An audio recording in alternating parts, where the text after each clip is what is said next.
नमस्कार, आप देख रहे हैं कुरुक्षेत्र और मैं हूं आपके साथ स्वाति श्रीवास्तव। कुरुक्षेत्र में आज हम बात करेंगे बीजेपी और विपक्ष की, क्योंकि बीजेपी की रणनीति के आगे जो विपक्ष की रणनीति है वो कहीं ना कहीं फीकी दिख रही है।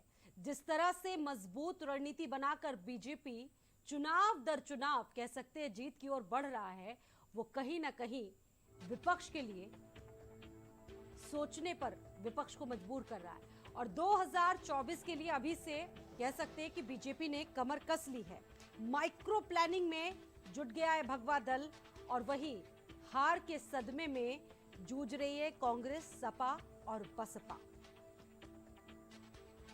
तो कार्यक्रम, मुद्दे और तमाम जो सांगठनिक कार्यक्रम हैं बीजेपी को लेकर कह सकते हैं कि वो दिन प्रतिदिन आगे बढ़ाए जा रहे हैं बीजेपी की तरफ से।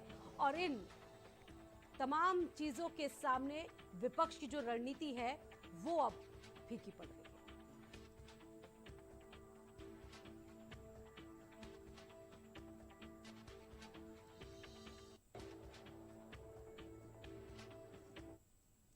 और इस पर चर्चा करने के लिए हमारे साथ खास मेहमान जुड़ गए हैं। इस वक्त हमारे साथ अवनीश त्यागी जी हैं, प्रवक्ता हैं बीजेपी पार्टी से। सर, बहुत स्वागत है आपका। मनीष सिंह जी हमारे साथ, प्रवक्ता समाजवादी पार्टी से, बहुत स्वागत है। नीरज जैन जी हमारे साथ, राजनीतिक विश्लेषक हैं, बहुत स्वागत है आप सभी का। अवनीश त्यागी जी, चर्चा की शुरुआत आप ही से करते हैं। सर, जिस तरीके से आप मजबूत रणनीति के साथ उतर रहे इस वक्त, लग तो रहा है कि 2024 में कोई हरा नहीं सकता है। अवनीश जी, देखिए मुख्यमंत्री जी ने प्रदेश की सभी 80 सीटों पर जीत का जो लक्ष्य रखा है वो लक्ष्य हमें पाना है। और उस तरफ भारतीय जनता पार्टी का एक एक कार्यकर्ता पूरे संकल्प के साथ, पूरे मनोयोग के साथ उसमें जुटा है। और आपको लग रहा होगा जिस तरह से हमने आजमगढ़ और रामपुर की जनता ने हमारा साथ दिया है, उससे 80 सीटों को जीतना अब मुश्किल नहीं होगा, बहुत आसान होगा। भारतीय जनता पार्टी उत्तर प्रदेश की जनता का विश्वास जीत चुकी है, विकास के बल पे जीत चुकी है, अपने कार्यों के बल पे जीत चुकी है, कानून व्यवस्था के बल पे जीत चुकी है। ऐसे में 80 सीटों पर फिर जीत हासिल करेंगे और माननीय प्रधानमंत्री नरेंद्र मोदी जी 2024 में फिर प्रधानमंत्री बनेंगे। जी अवनीश जी, एक सवाल ये भी है कि जब सब कुछ इतना अच्छा चल रहा है, हर तरफ जीत आपकी हो रही है, काम भी आप कर रहे हैं, तो फिर हर मोर्चे पर इतनी पुख्ता रणनीति क्यों बनाई जा रही है? एक सवाल। देखिए, भारतीय जनता पार्टी का एक एक कार्यकर्ता जनता के बीच में रहता है, बड़े नेता से लेकर छोटा कार्यकर्ता। जनता के बीच में रहना, उनका विश्वास जीतना, उनके भरोसे को जीतना भारतीय जनता की पार्टी रणनीति है। यही हमारा मूल मंत्र है। सेवा ही संगठन हमारा आधार है। इसी के बल पर भारतीय जनता पार्टी 2014 से लगातार जीत की ओर बढ़ रही है। भारतीय जनता पार्टी जनता की सेवा करना चाहती है, सेवा से उसका जनता का दिल जीत रही है और लगातार सत्ता में बनी हुई है। ठीक है, मनीष जी आपके पास आते हैं। बीजेपी को तो आप देख रहे होंगे सर, गांव से लेकर शहरों तक मजबूत रणनीति के साथ बिसात बिछ चुकी है और कह सकते हैं कि चुनावी मोड में हमेशा बीजेपी रहती है। समाजवादी पार्टी की कितनी तैयारी है? देखिए, अवनीश त्यागी जी बहुत वरिष्ठ पत्रकार रहे हैं उत्तर प्रदेश का और मैं बहुत ही आदर करता हूं। जहां तक समाजवादी पार्टी के तैयारी का सवाल है, समाजवादी पार्टी का एक एक कार्यकर्ता उत्तर प्रदेश से नहीं, देश के लोग जानते हैं इस बात को। जो लोग राजनीति से जुड़े हुए हैं उन सभी लोगों को पता है कि समाजवादी पार्टी का एक एक कार्यकर्ता और नेता सदैव समाज के बीच में रह करके समाजवादी विचारधारा पर चलते हुए काम करता है। आदरणीय अवनीश त्यागी जी ने कहा है कि भारतीय जनता पार्टी का सेवा ही संगठन है और संगठन ही सेवा है, लेकिन भारतीय जनता पार्टी के लोग इस समय क्षेत्रों में रह करके जानती है क्या पता लगाते हैं कि भारतीय जनता पार्टी का राजनीतिक विरोधी कौन है। और जब राजनीतिक विरोधियों की लिस्ट भेज दी जाती है उत्तर प्रदेश के आदरणीय मुख्यमंत्री जी के कार्यालय पर, तो आदरणीय मुख्यमंत्री जी के मातहतों द्वारा ये निर्देश दिया जाता है कि फला के घर पर जो राजनीतिक विरोधी है हमारा, समाजवादी पार्टी का हो या अन्य राजनीतिक दल का हो, उसको उसके घर पर बुलडोजर भेज दो, उसके घर पर पुलिस भेज दो, उसके घर पर तमाम तरह की कार्रवाई और यातनाएं दी जाती हैं। हम पूछना चाहते हैं भारतीय जनता पार्टी से और उत्तर प्रदेश की सरकार से कि उत्तर प्रदेश की सरकार ये बताए कि आज उत्तर प्रदेश का युवा बेरोजगार होकर के सड़कों पे क्यों घूम रहा है। नौकरी मांगता है, उसके ऊपर लाठी चलाई जाती है, नौकरी मांगता है, उसको जेल में भेज दिया जाता है। आखिर में किसानों का क्या गुनाह था? आज आपने देखा होगा जो पहला कार्यकाल था आदरणीय योगी आदित्यनाथ जी का, उनकी सरकार के समय में आपने भी देखा और देश ने देखा कि गृह राज्य मंत्री के लड़के ने जिस तरह का बर्ताव किया और किसानों के सर चुनाव हुए, बाय इलेक्शंस भी हुए। स्वाति जी, मुझे जीतना और हारना एक अलग बात होती है, सरकार बनाना और विपक्ष में रहना एक अलग बात होती है। लेकिन एक संवेदना होनी चाहिए सरकार चलाने में कि हम हमारे किसी भी कार्य से। लेकिन सर जनता ही ने तो वोट दिए, आपने बिल्कुल ठीक बात कहा। हमको 2,96,00,000 से ऊपर वोट मिला, हमसे अधिक भारतीय जनता पार्टी मात्र 5 लाख वोट पाई। और श्री अखिलेश यादव जी हमारे राष्ट्रीय अध्यक्ष जी के यशस्वी चेहरे पर, यशस्वी व्यक्तित्व पर उत्तर प्रदेश की महान जनता को तो हम लोग बार बार प्रणाम करते हैं कि उन लोगों ने 36% से ऊपर हमको वोट दिया और श्री अखिलेश यादव जी के ऊपर भरोसा जताया। हम 5 लाख बस भारतीय जनता पार्टी, वो भी शासन प्रशासन ने जो काम किया, जिस तरह से शासन प्रशासन ने ईवीएम। अच्छी एक बात बताइए, हम अगर कोई काम करते हैं, अगर हम कोई काम करते हैं तो हम सरकार द्वारा जो उत्पीड़न किया जाता है तो हम उसकी निगरानी करेंगे कि नहीं करेंगे, उसका ख्याल रखेंगे कि नहीं रखेंगे। और हमने ईवीएम की रखवाली किया तो हमारी पार्टी के हजारों कार्यकर्ताओं के ऊपर गंभीर आपराधिक मुकदमे दर्ज कर दिए गए, उनको जेलों में डाल दिया गया। और ठीक है कि हम राजनीतिक विरोधी हैं, हमको आपने जेल में डाल दिया, लेकिन अग्निपथ योजना का हमारे उत्तर प्रदेश और देश के नौजवान विरोध कर रहे थे। उन नौजवानों का गुनाह क्या था कि उनके ऊपर एफआईआर लिखाया गया है, उनको जेलों में डाला जा रहा है। और इससे हास्यास्पद क्या हो सकता है कि पहली बार 47 के आजादी मिलने के बाद ये पहला ऐसा अवसर है स्वाति जी कि सेना आकर के कह रही है, सामने आकर के सेना ने कहा कि हम जिन छात्रों ने आंदोलन किया है हम उनको सेना में भर्ती नहीं करेंगे, उनके ऊपर एफआईआर लिखा गया है, हम उनको सेना में नहीं लेंगे। प्रभावी कह सकते हैं कि बहुत अच्छे मुद्दे हैं आपके पास, बहुत स्ट्रांग मुद्दे हैं, लेकिन उन मुद्दों पर पकड़ नहीं है विपक्ष की मजबूत। ये मानते हैं कि नहीं मानते? स्वाति जी देखिए, हम कुछ रणनीति बनाते हैं, कभी हम सफल हो जाते हैं, कभी हम असफल हो जाते हैं, लेकिन असफलता हमारे साथ चलती है तो इसलिए चलती है कि एक दिन हमको सफल बनाएगी। और हम राजनीति करते हैं, समाज में रहते हैं तो हम भरोसे के साथ राजनीति करते हैं, हम संवेदना के साथ राजनीति करते हैं। और हम तो डॉक्टर राम मनोहर लोहिया के विचारों पर चलने वाले उनके अनुयायी हैं, आदरणीय नेताजी के संघर्षों पर चलने वाले अनुयायी हैं, और श्री अखिलेश यादव जी के विकास के रास्ते पर चलने वाले, उनके विकास की योजनाओं के एक अनुयायी हैं। कि हम ये दुनिया को और देश को बताते हैं हमेशा कि हम लोगों को जब भी अवसर मिला है समाज के अंतिम व्यक्ति से जुड़ करके और समाज के प्रथम व्यक्ति तक सभी लोगों से हम जुड़ करके सबकी संवेदनाओं का ख्याल रखते हैं और सबके साथ बिना भेदभाव किए समरस समभाव बना करके कभी कोई ये नहीं कह सकता है कि हमारे नेता आदरणीय अखिलेश यादव जी किसी से व्यक्तिगत कोई दुश्मनी रखते हैं और व्यक्तिगत कोई नुकसान करते हैं। मैं सिर्फ इतना कहना चाहता हूं भारतीय जनता पार्टी से कि छात्रों के ऊपर एफआईआर न लिखवाया जाए, छात्रों को इन सब चीजों से दूर रखा जाए, राजनीति से दूर रखा जाए, इसलिए कि छात्र और नौजवान हमारे देश के स्वर्णिम भविष्य है और उन्हीं पर हम अपना पूरा का पूरा दारोमदार देकर। इसका जवाब अवनीश त्यागी जी से लेंगे, लेकिन नीरज जैन जी के पास पहले चलते हैं। नीरज जैन जी, किस तरीके से विश्लेषण करेंगे, क्योंकि 2024 के लिए विपक्ष के पास ऐसी कोई पुख्ता रणनीति दिख नहीं रही है। इस बार रथ बहुत मुश्किल है रोकना बीजेपी का विपक्ष के। स्वाति जी, सबसे पहले तो अवनीश त्यागी जी हमारे बड़े भाई हैं, बहुत प्रिय हैं, मनीष जी, अनुज भ्रात हैं, सबको प्रणाम। देखिए 2024 की रणनीति आज 30 जून 2022 को बैठ के 21 महीने पहले बनाना हास्यास्पद है, लेकिन मीडिया का अपना कार्य है। चूँकि अभी बाई इलेक्शन हुए हैं और महाराष्ट्र में आज ही नई सरकार बनी है, सरकार वही है, दल शिवसेना ही है। और मैं सुन रहा था अभी एकनाथ शिंदे जी का और उनका स्पीच। देखिए सब दल अपनी अपनी बात करते हैं। एक चीज बताएं आपको स्वाति जी, ये वो देश है जहां पर मुद्दे रातों रात उगते हैं और कई दिनों तक दफन हो जाते हैं या दफनाए जाते हैं। अभी आपका चल रहा था अग्निवीर का बहुत बड़ा मुद्दा। अग्निवीर एक ऐसा मुद्दा है, अगर इस पर सरकार ने जल्दी ही निर्णय नहीं लिया तो ये मुद्दा साथ साथ पुरानी पेंशन का मुद्दा, साथ साथ बेरोजगारी का मुद्दा, कोई भी सरकार हो उसके गले की फांस बन जाएगी। आज ऐसी कौन सी राजनीतिक दलों की मजबूरी है, खास तौर से जो सत्ता में बैठे लोग हैं, इस पार्टी की ऐसी क्या मजबूरी है कि जो विरोध कर रहा है उसको आप उठा के जेलों में डाल दे रहे हैं, क्यों उनके ऊपर मुकदमा लगा दे रहे हैं? ये स्थिति जान लीजिए, it is known as mild communism. Mild communism is equal to fascism and entire media, exceptions are everywhere, but entire media is supporting to the government for doing this wrong act. So it is my humble request with all the persons of political parties कि आप बहुत cool होकर कार्य करिए, आप विपक्ष की राय लीजिए, वैचारिक मतभेद होना चाहिए, मनभेद नहीं होना चाहिए।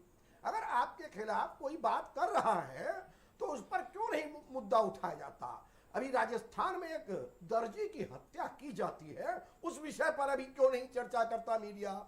क्यों आखिर 2024-21 महीने पहले उस चुनाव की चर्चा होती है? और बाई इलेक्शंस, ये तो मैडम आपको स्वाति जी सबको मालूम है, पूरे देश को मालूम है कि हमने उस दिन भी डिबेट पे यहाँ के कहा था कि रामपुर में अपर हैंड है डिस्ट्रिक्ट एडमिनिस्ट्रेशन के द्वारा, और इधर अपर हैंड इनको मिला बीजेपी को, वो मिला गुड्डू के द्वारा, गुड्डू जमाली से।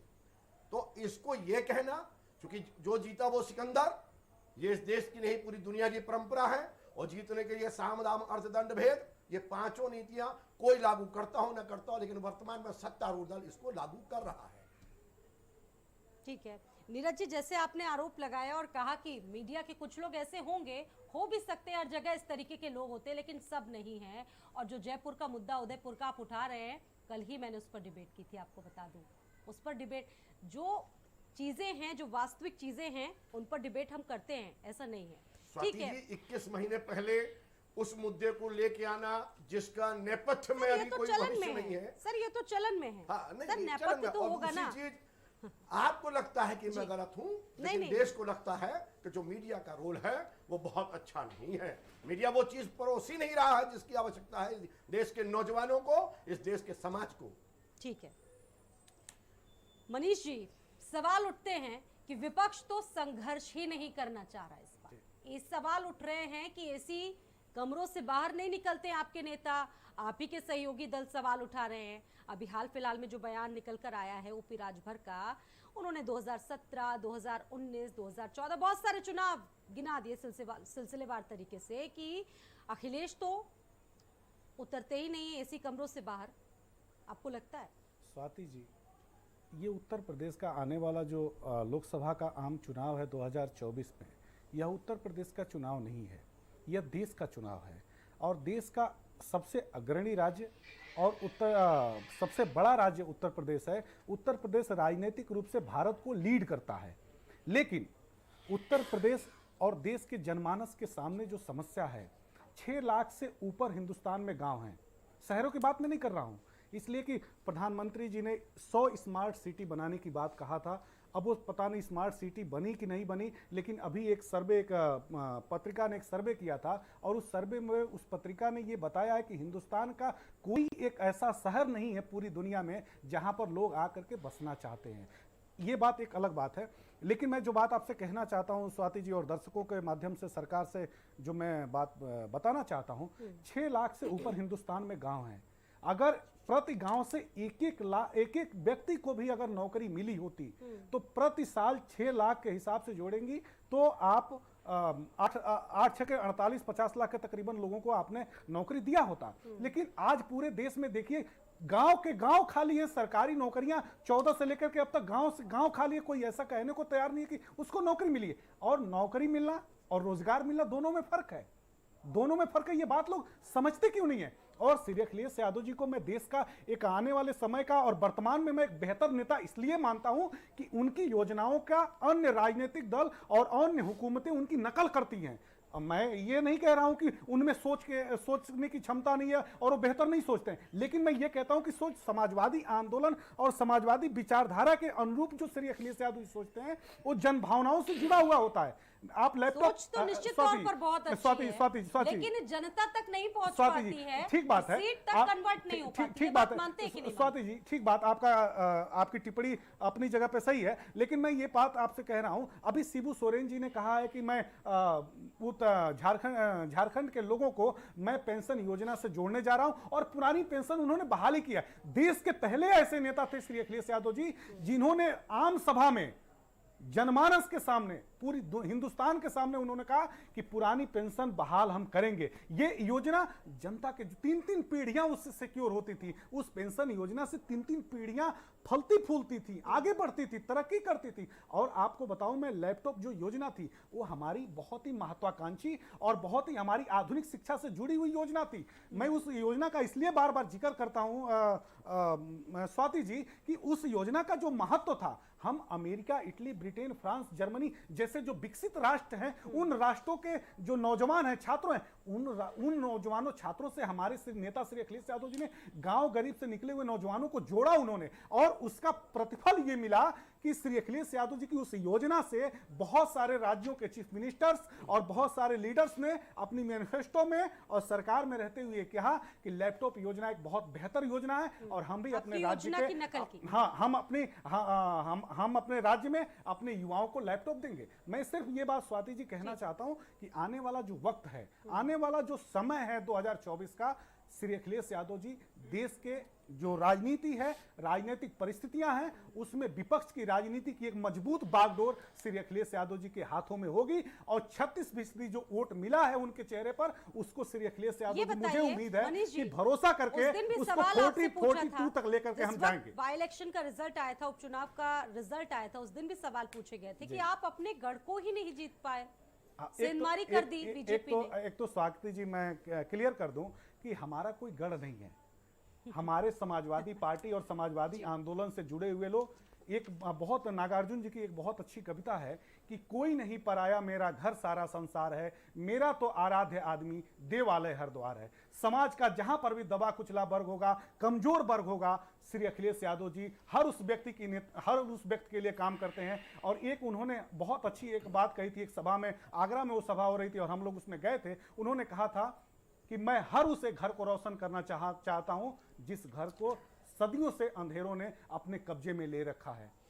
इसलिए मैं स्वाति जी बहुत ही विनम्रता पूर्वक जैन जी की, जो हमारे आदरणीय हैं और बहुत पूजनीय हैं, और जैन जी की बातों से मैं सहमति जताते हुए सिर्फ इतनी बात कहना चाहता हूं कि सत्ता को इतना गुरूर और अहंकार में नहीं रहना चाहिए। उनके सामने श्री अखिलेश यादव जी जैसा जो जनता का लोकप्रिय जनप्रिय नेता है, तो इतना सत्ता को अहंकार और गुरूर नहीं करना चाहिए। श्री अखिलेश यादव जी 36% वोट लेकर के 125 विधायक लेकर के सदन में मौजूद हैं और सड़क पर मौजूद हैं, और भारतीय जनता पार्टी का मुकाबला करने के लिए समाजवादी पार्टी के 3 करोड़ से ऊपर 3 करोड़ जो मतदाताओं का आशीर्वाद है और लाखों कार्यकर्ताओं का जो भरोसा है, उसके साथ हम मुकाबला 24 में करेंगे। अवनीश त्यागी जी, इसका जवाब दीजिए।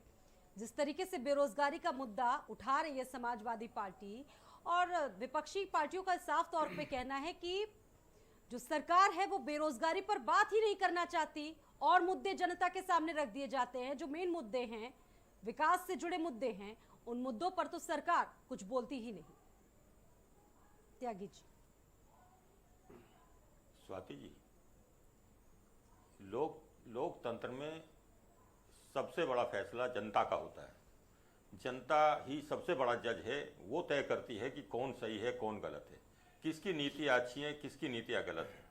जिसकी नीतियाँ अच्छी होती हैं जनता उन्हें चुन लेती है, और जिनकी नीतियाँ उन्हें पसंद नहीं आती उनको साइडलाइन कर देती है। समाजवादी पार्टी के प्रवक्ता मनीष जी बहुत बढ़िया नेता हैं, बड़े होनहार हैं, इसीलिए बड़ा लंबा प्रवचन उन्होंने दे दिया, पर उन्होंने इधर उधर की बातें तो करी, पर ये नहीं बताया कि कारवा कहाँ लुटा। ये लगातार हार क्यों रही है समाजवादी पार्टी। आज का डिबेट का मुद्दा भी यही है कि चुनाव क्यों हार रहे हैं और विपक्ष की क्या दिक्कत है, 24 की क्या तैयारी है। ये तमाम इधर उधर की बातें कर रहे हैं कि ये हुआ, वो नहीं हुआ, वो नहीं हुआ, क्या हुआ। जो हुआ और जो सरकार ने किया, भारतीय जनता पार्टी ने जो किया, जो डबल इंजन की सरकार कर रही है, उस पर 2022 में प्रदेश की जनता ने मोहर लगा दी। 37 साल बाद कोई सरकार दोबारा लौट के आई है, तो ये जीत का वजह है। ये हमारी नीतियों की जीत है, ये विपक्ष की हार है।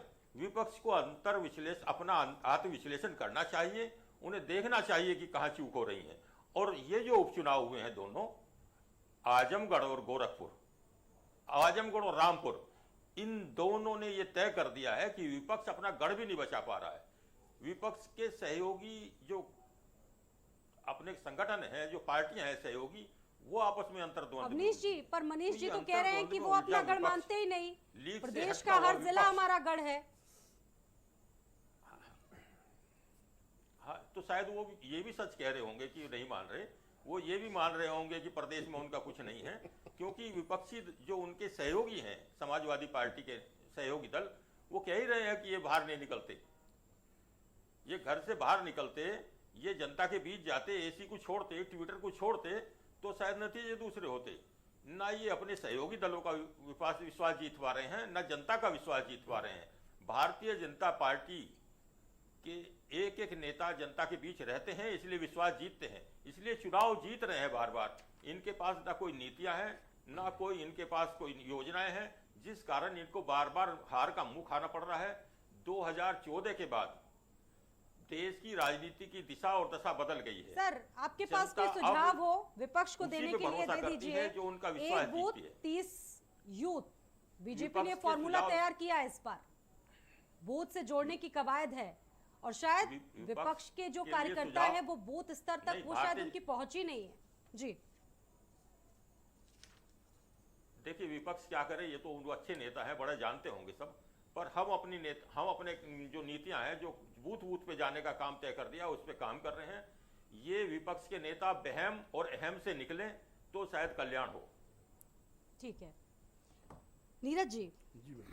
ये सवाल उठ रहा है कि ये विपक्षी जो नेता हैं वो एसी पॉलिटिक्स से बाहर नहीं आते, ईमानदारी, नैतिकता, परिश्रम अब वो दिखता ही नहीं है जो पहले दिखता था विपक्ष में। आपको स्वाति लगता है जी, ये बात कि आपकी- पोटेंशियल नहीं है? नहीं, देखिए इस बात से मैं बिल्कुल सहमत हूँ, और आम जनता प्रदेश की कह रही है, सब लोग कह रहे हैं कि अखिलेश यादव जी एसी रूम से बाहर नहीं निकल के आ रहे। कारण क्या है, ये तो वही लोग बताएंगे जो पार्टी के लोग हैं। लेकिन ये जो बात बार बार चल रही है या आपके रामपुर और आजमगढ़ की, और क्यों ये जीतते चले जा रहे हैं, मैं आपको बहुत ताल्ख और तीखी टिप्पणी नहीं, बिल्कुल हकीकत बताऊंगा। जब भारत पाकिस्तान का मैच होता है, आप देखते हैं कौन दो लोग मैच खिलाते हैं, एम्पायर। वो एम्पायर का रोल निर्णायक होता है। जब आप सत्तारूढ़ दल आईएएस और आईपीएस का इनकम टैक्स के लिए, ईडी के लिए आप उपयोग करते हैं, उसके बाद उनको एमएलए के लिए जिता देते हैं, उनको मिनिस्टर बना देते हैं, तो ऐसा ही कुछ इन दोनों जिलों में हुआ है। आखिर ऐसी कौन सी मजबूरी थी कि वहां पर इतने कम प्रतिशत वोट पड़े, और कम प्रतिशत वोट पड़ने के पीछे आपके मीडिया ने, तमाम चैनल्स ने दिखाया कि गलियों से उनको निकलने नहीं दिया वोटर को, और आप विकास पर नहीं जीतते हैं।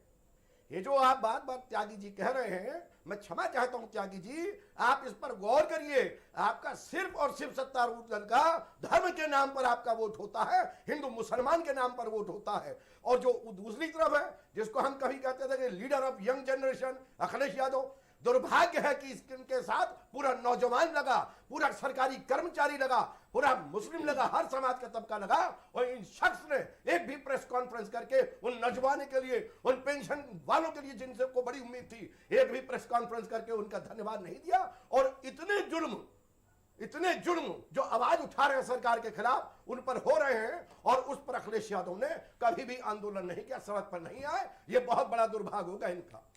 ठीक है, 2024 को लेकर लगातार ये चर्चा चल रही है, लेकिन रुक रहे हैं एक छोटे से ब्रेक के लिए, बहुत जल्द लौटेंगे। एक छोटा सा ब्रेक।